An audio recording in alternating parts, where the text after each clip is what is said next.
আবারও শুরু হতে যাচ্ছে 2026 বিশ্বকাপের দক্ষিণ আমেরিকা অঞ্চলের বাছাই পর্বের ম্যাচ। চলতি মাস থেকে আবারও শুরু হবে বিশ্বকাপ বাছাই পর্বের ম্যাচগুলো। দর্শক, ব্রাজিল কি পারবে 2026 বিশ্বকাপে সরাসরি কোয়ালিফাই করতে? আপনাদের মূল্যবান মতামত আমাদের অবশ্যই কমেন্ট করে জানাবেন। বিশ্বকাপ বাছাই পর্বে কনমেবল অঞ্চল থেকে প্রতিটি দল এখন পর্যন্ত 12টি করে ম্যাচ খেলেছে। এই 12 ম্যাচ শেষে আর্জেন্টিনা স্বস্তিতে থাকলেও স্বস্তিতে নেই আরেক লাতিন জায়ান্ট ব্রাজিল। পয়েন্ট টেবিলে যে অবস্থান রয়েছে তা মোটেও স্বস্তি দিচ্ছে না সেলেসাওদের। 2026 বিশ্বকাপ বাছাই পর্বের কনমেবল অঞ্চলের পয়েন্ট টেবিলের শীর্ষে অবস্থান করছে তিনবারের বিশ্ব চ্যাম্পিয়ন আর্জেন্টিনা। 12 ম্যাচে 8 জয়, 1 ড্র ও 3 হারে 25 পয়েন্ট নিয়ে ধরাছোঁয়ার বাইরে আছে আলবিসেলেস্তারা।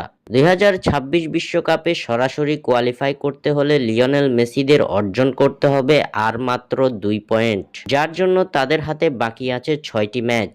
অন্যদিকে ব্রাজিল আছে চরম বিপদে। আর্জেন্টিনার সমান 12 ম্যাচ খেলে এখনো পঞ্চম স্থানে অবস্থান করছে সেলেসাওরা। 5 জয়, 3 ড্র ও 4 হারে ব্রাজিলের পয়েন্ট 18। বিশ্বকাপে সরাসরি কোয়ালিফাই করতে হলে বাকি থাকা 6 ম্যাচের মধ্যে অন্তত জিততে হবে 3টি ম্যাচ। ফিফার চলতি মাসের উইন্ডোতে 2টি করে ম্যাচ খেলবে ব্রাজিল ও আর্জেন্টিনা, যেখানে মুখোমুখি লড়াইয়ে নামতে চলেছে এই দুই চির প্রতিদ্বন্দ্বী। চলতি মাসের 26 মার্চ সুপার ক্লাসিকোতে মুখোমুখি লড়াইয়ে নামবে ব্রাজিল ও আর্জেন্টিনা। এর আগে ব্রাজিল খেলবে কলম্বিয়ার বিপক্ষে এবং আর্জেন্টিনা খেলবে উরুগুয়ের বিপক্ষে। আসন্ন এই দুই ম্যাচে বেশ একটা চাপে থাকবে না আর্জেন্টিনা। অন্যদিকে ব্রাজিলের জন্য বেশ গুরুত্বপূর্ণ ভূমিকা রাখবে এই ম্যাচ দুটি।